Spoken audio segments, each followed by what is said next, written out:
In a world full of written history and accepted truths, there linger whispers of something more, fragments of forgotten myths, hidden teachings, and secret archives. Welcome to Transcendence and Eminence, where today we journey beyond the veil of conventional history. We delve into the profound esoteric realms, from the shadowy gods of ancient Mesopotamia to the cryptic wisdom of Hermetic sages, from covert brotherhoods shaping the fate of nations to the Vatican's guarded vaults of forbidden knowledge. Our expedition is not to claim answers, but to ignite curiosity.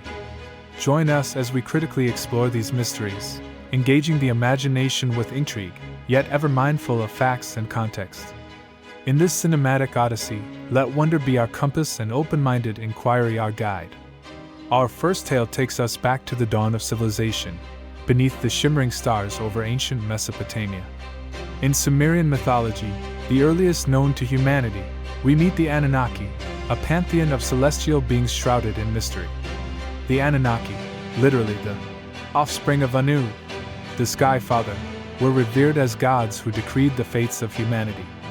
In clay tablets and crumbling epics, these figures appear as powerful entities descending from the heavens, children of the sky god and an earth goddess Ki, with their oldest leader Enlil splitting heaven and earth to make the world habitable.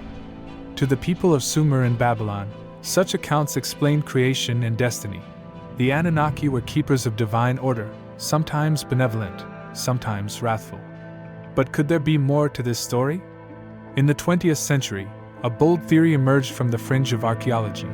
What if the Anunnaki were not merely mythic gods, but visitors from beyond Earth? Authors like Zacharias Sitchin claimed that Sumerian texts actually record extraterrestrial beings arriving 500,000 years ago from a hidden planet called Nibiru, engineering humanity to mine gold. According to these interpretations, the Grand Temple's ziggurats might have been contact points with skyborn masters, and the Great Flood a historical event marking the Anunnaki's temporary retreat. It's a fantastical idea, ancient astronauts mentoring early humans, that has captivated many. Mainstream historians, however, reject Sitchin's readings as pseudo-history, noting that no credible Sumerian text explicitly describes alien beings. And yet, the allure remains. Imagine, high above the Mesopotamian plain, did ancient priests gaze at the stars and see not just gods, but the skyships of their benefactors? Or were the Anunnaki simply archetypes, representations of natural forces and social order, later misinterpreted? The truth is elusive. What we do know is that the Anunnaki mythos has left a mark on human culture, from the carvings of winged deities in Assyrian palaces to modern science fiction. As we contemplate these enigmatic figures, we tread the line between documented myth and speculative mystery. Are the Anunnaki distant memories of something real, or eternal symbols of humanity's quest to find meaning in the stars? The answer, for now, remains among the stars themselves, tantalizingly out of reach, inviting us to keep asking and exploring.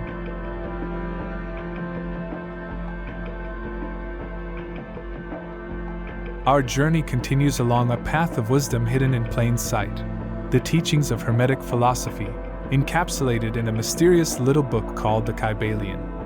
First published in 1908 by authors known only as the Three Initiates, the Kybalion claims to reveal ageless truths attributed to Hermes Trismegistus, the fabled sage merging the Greek god Hermes with the Egyptian god Thoth. Its pages outline 7 Hermetic principles, cosmic laws said to govern both the seen and unseen worlds.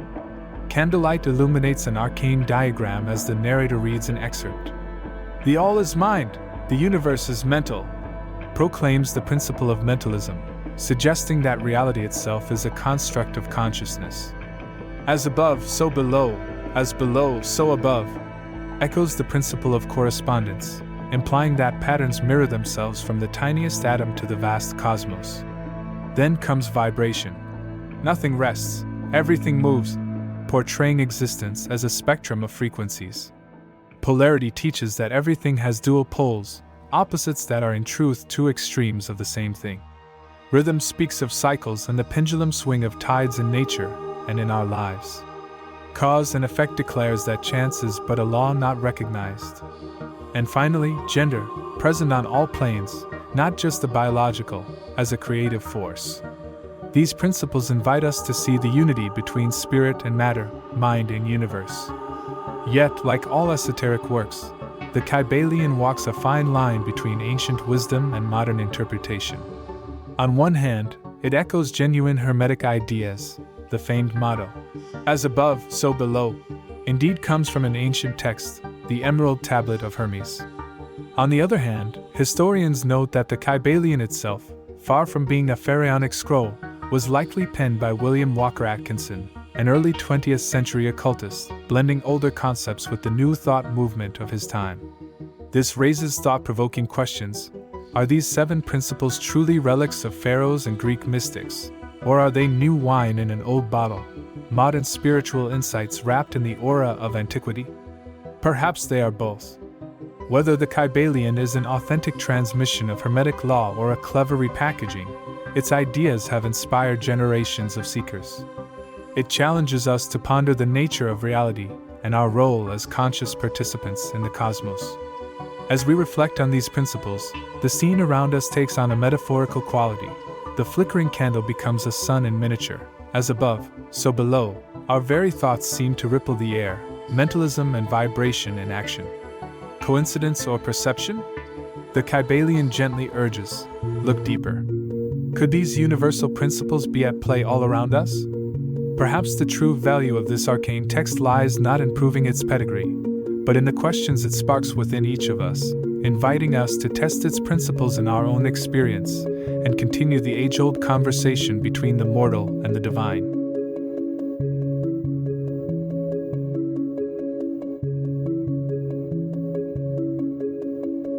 The Vatican's hidden archives, suppressed knowledge.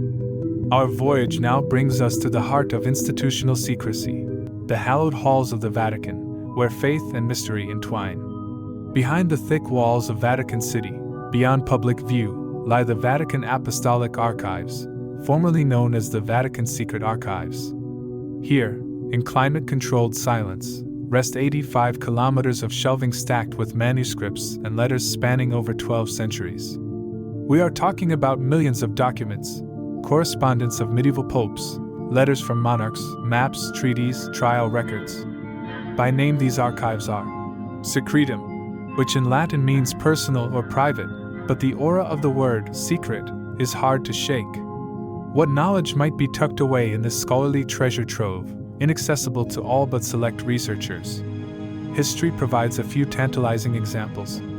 Within these archives are papal letters that altered the fate of nations, like the letter from King Henry VIII to Pope Clement VII requesting an annulment, a plea that, when denied, led to England's split from Rome. There is the transcript of Galileo's trial before the Inquisition in 1633, the pages where the Church condemned the astronomer for his claim that Earth orbits the Sun.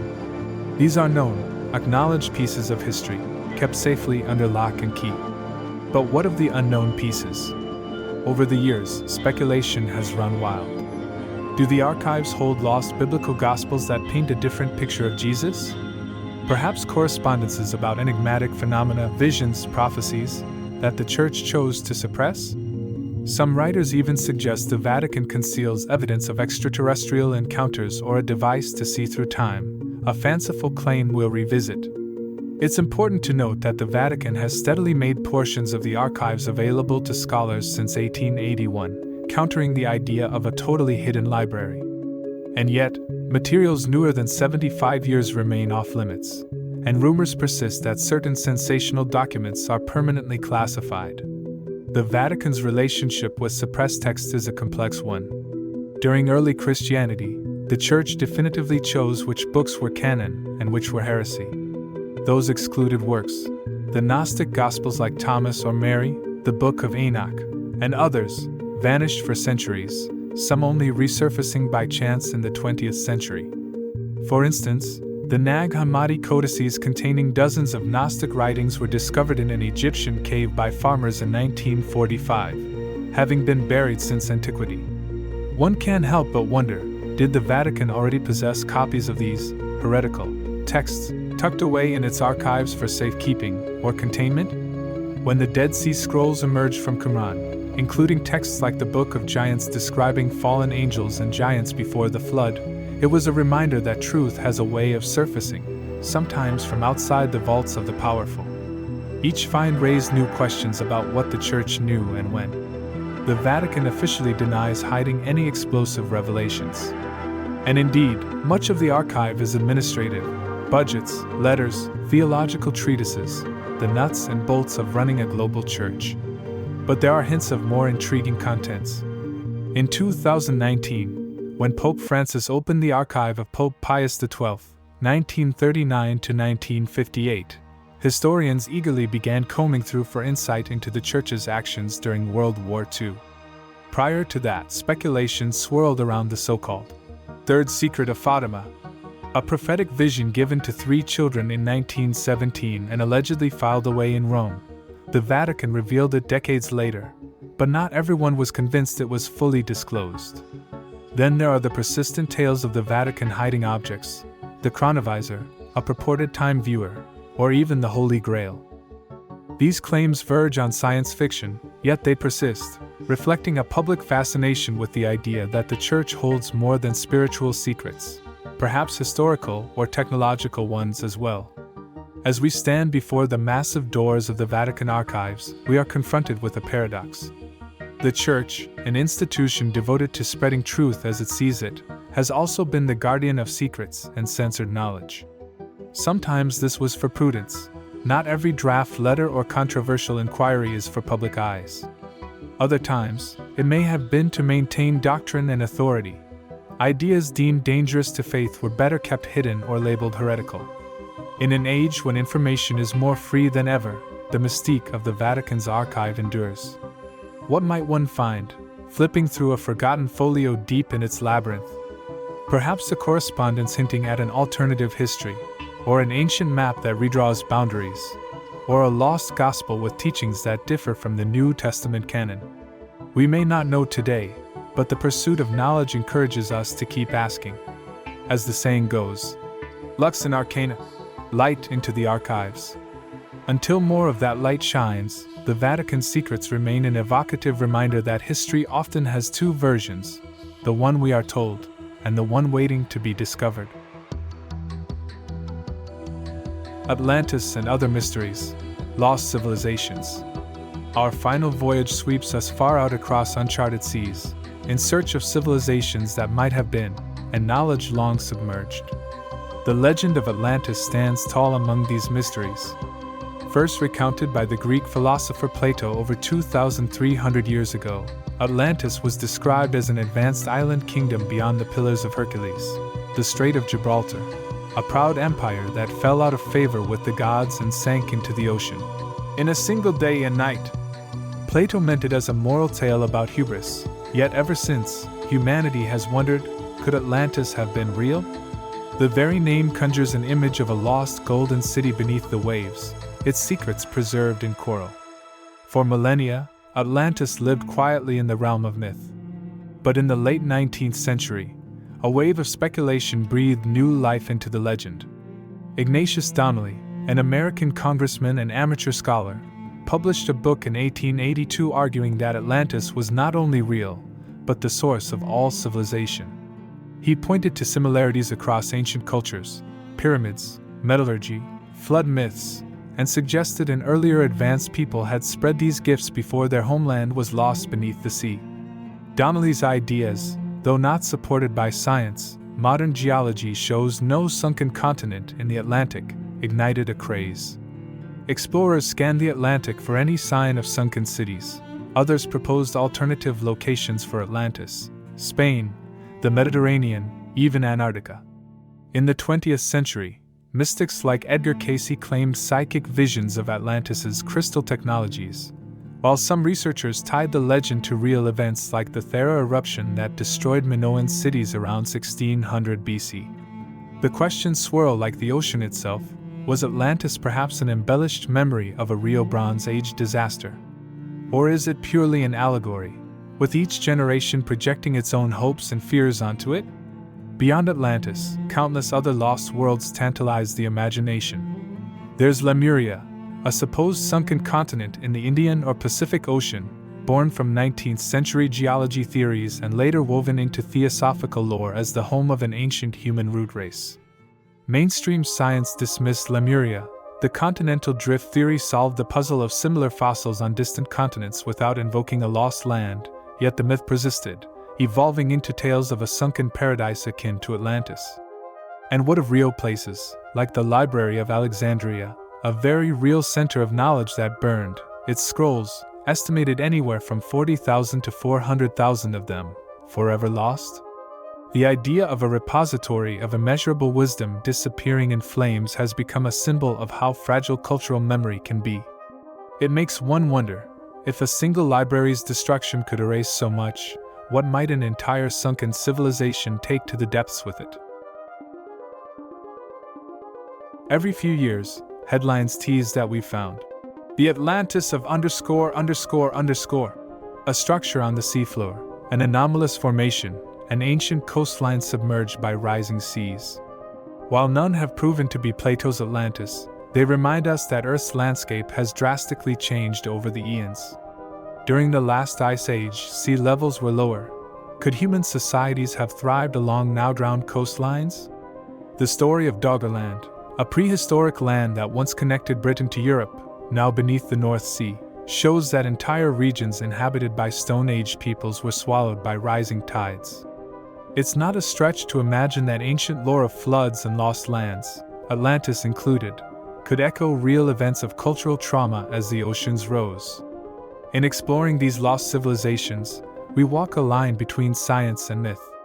On one side, geology, archaeology, and genetics give us glimpses of humanity's past, and so far, no evidence of a super-advanced Ice Age civilization has surfaced. On the other side, the myths speak to something deeply human, our awareness that knowledge can be lost and that memory fades.